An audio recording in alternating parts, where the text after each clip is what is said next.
Boa noite, senhores. Espero que tenham tido uma excelente terça-feira, né? E eu gostaria de perguntar para os senhores se os senhores têm medo de extraterrestres, né?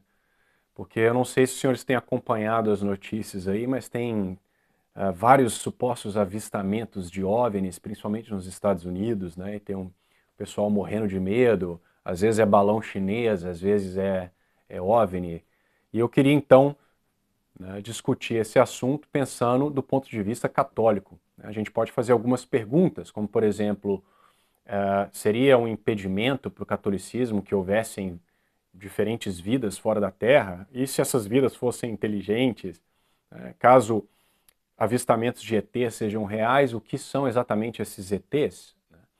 Então, para começar esse assunto, é muito importante que fique claro, e isso eu já falei várias vezes, que a diferença de vida e não vida é uma diferença ontológica, não é uma diferença de quantidade, tá? De grau, como defendem os ateus. Para os ateus, a vida e a não vida não há uma diferença qualitativa, é simplesmente uma questão de complexidade, talvez. Então, que fique claro, esse salto ontológico de não vida para vida, ele não pode ser transposto senão por um poder infinito, tá? Então é impossível que fatores naturais, químicos, possam gerar vida em uma poça. Então, o problema da origem da vida na Terra, ele também existe em todos os planetas do universo. Então, se o indivíduo está buscando vida fora da Terra, esperando encontrar vidas que surgiram espontaneamente, ele vai ficar tão desapontado como tem ficado aqui na Terra, né? Não há nenhuma evidência, que é metafisicamente impossível, e obviamente isso vai refletir na biologia e na química, de que é possível formar a mais simples célula a partir de matéria inorgânica, né? Aqueles experimentos lá do Miller e afins, aquilo ali não provou absolutamente nada em relação à origem da vida. Você formar que seja até aminoácidos, isso aí, o aminoácido é um bloco que em si mesmo não faz nada. Isso aí não é a mesma coisa que formar sequer uma proteína e muito menos uma célula, né? Então não se deixe iludir por esses livros de ensino médio. Os cientistas estão tão próximos de produzir vida em laboratório quanto estão de se tornarem semideuses, tá? Então, essa busca incessante por vida fora da Terra, ela é movida por uma premissa materialista. Os ateus gostariam de que a probabilidade da vida surgir espontaneamente fosse muito mais alta do que eles acreditam ser. E uma forma deles demonstrarem isso é tentando encontrar a vida fora da Terra. Porque eles vão dizer, tá vendo, não é tão milagroso que a vida tenha surgido nesse planeta. Porque até onde, né, o conhecimento está e permanecerá, ao meu ver, somente o planeta Terra, né, nesse universo gigantesco, possui vida. Então, se isso é a verdade, então, na imaginação ateia, você tem aí basicamente uma singularidade, um milagre de que a vida surgiu aqui, né? Então, essa busca por vida extraterrestre, ela se dá muitas vezes por isso, por uma motivação ideológica, tá? Tanto que o Carl Sagan ficava lá mandando ondas de rádio, sei lá o que ele ficava mandando para o espaço, mandou até cartinha para tentar encontrar ET. Carl Sagan era um ateu muito famoso, né? Então, agora, isso quer dizer que não existe vida fora da Terra? Não. Quando Deus criou o universo, ele poderia ter feito vida em outros planetas, se assim ele quis. Não tem nenhuma indicação na tradição ou nas nossas próprias investigações científicas pelo espaço de que este foi o caso. Eu, particularmente, acho que Deus, com seu senso de humor, porque toda criatura inteligente, no caso de Deus, que não é uma criatura, mas todo ente inteligente possui a capacidade de senso de humor, eu acho que Deus, em sua infinita sabedoria, só colocou vida aqui, né, para reforçar a nossa importância e para frustrar os ateus que ficarão aí gastando centenas de milhares ou bilhões de dólares em suas buscas infrutíferas por vida fora da Terra. Tá? Mas, em princípio, nada impediria que houvesse, mas não teria sido por processos naturais e sim por uma criação fiat. Tá? Agora, e a vida inteligente? Seria possível? Mais uma vez, Deus poderia ter criado vida inteligente fora da Terra? Sim, poderia. Só que isso cria problemas teológicos formidáveis, tá? Por quê? Porque, veja, eu conversei com um padre dominicano, filósofo, uma vez, e ele me falou algo interessantíssimo que eu não tinha pensado, que à primeira vista parece um pouco estranho, mas vocês têm que prestar atenção, tá?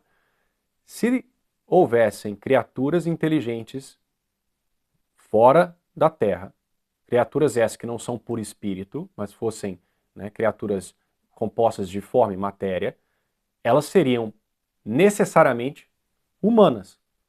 Por quê?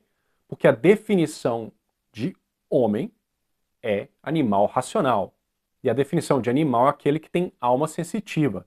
Então, se houvesse uma criatura, né, feita de matéria e forma, fosse inteligente, então ela teria a definição de humano.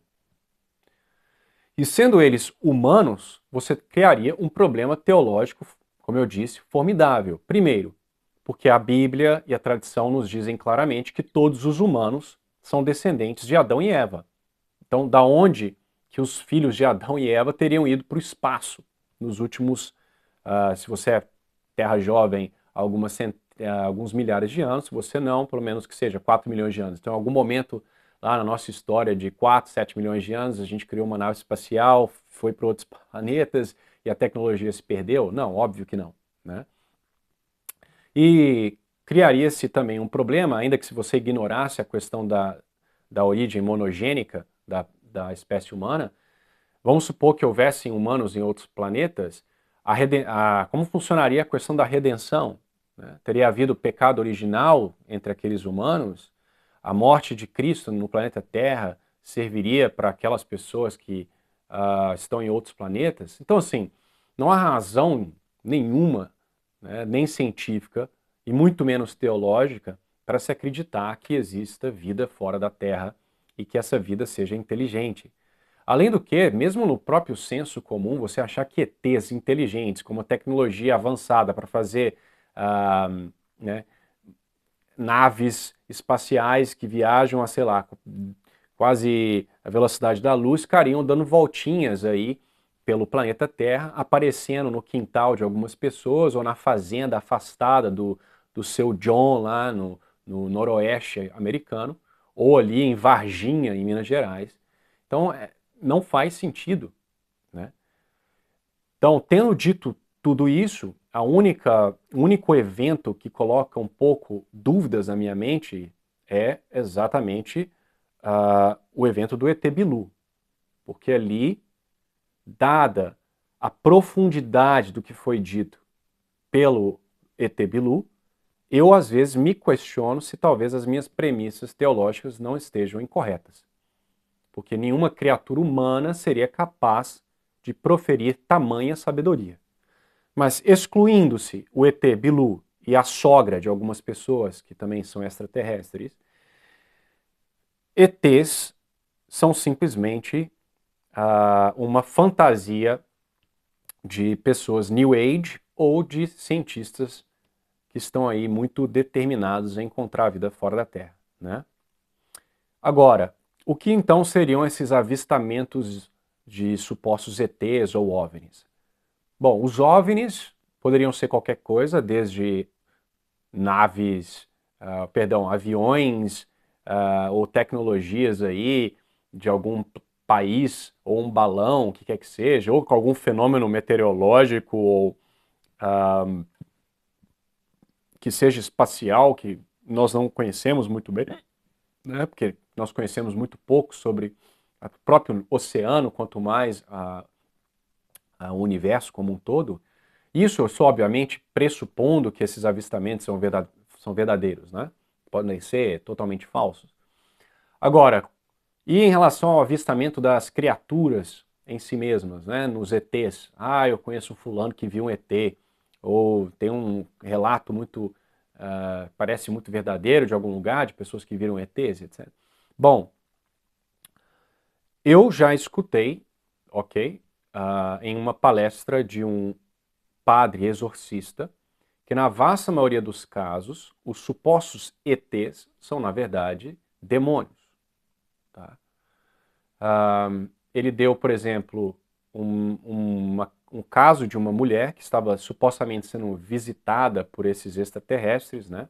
Ela ficava no quarto e escutava coisas e via a silhueta desses indivíduos, ou não sei se era mais de um, subindo as escadas e sentia um medo profundo, uma coisa muito esquisita, não vou me lembrar do relato como um todo. E o padre simplesmente disse para ela, olha, quando você vê isso daí ou ouvir, clame pelo nome de nosso Senhor Jesus Cristo, dê uma oração para ela fazer.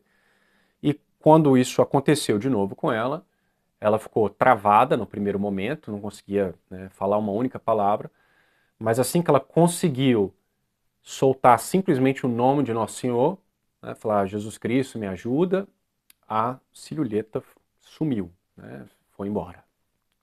Então, assim, muitas pessoas, por causa da mídia, por causa dos filmes, elas já ficam predispostas a interpretar qualquer fenômeno ali sobrenatural que elas não conseguem compreender, vão atribuir ao que elas têm familiaridade. Né? Se for ET ou o que quer que seja, que ela não teve uma instrução católica, né, para entender o mundo espiritual, etc., ela vai atribuir a essas coisas. Tá? Então, os demônios também têm poder sobre a nossa, sobre a matéria, então eles poderiam, teoricamente, afetar até mesmo a sua visão. Né? Mas, enfim, não tem como saber exatamente o que foi visto nesses eventos, né? E sequer se são verdadeiros, né? Que, como eu disse, sempre ocorrem em lugares remotos, que ninguém nunca tem, né, um vídeo, absolutamente nada. Então, assim, não temam ETs, temam sim os demônios, né, que são muito mais perigosos de qualquer ET, que seria basicamente, como eu disse, se fosse inteligente, seria um humano e, portanto, teria a mesma capacidade de conhecer o bem, e tenho certeza que eles não ficariam aparecendo na fazenda aí do seu Joaquim para aterrorizar as vacas dele, né, ou chupar o sangue do pescoço das cabras.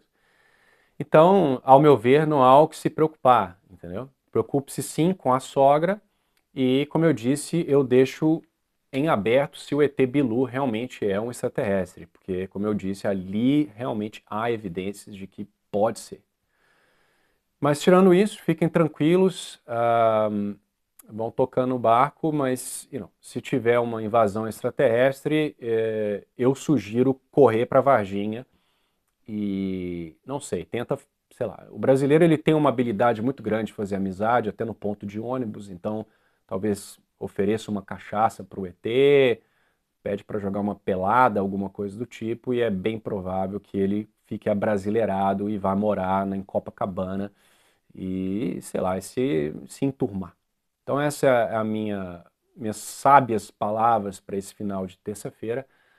Espero que isso os ajude de alguma forma e fiquem com Deus e até a próxima, tá? ET Bilu, entre em contato.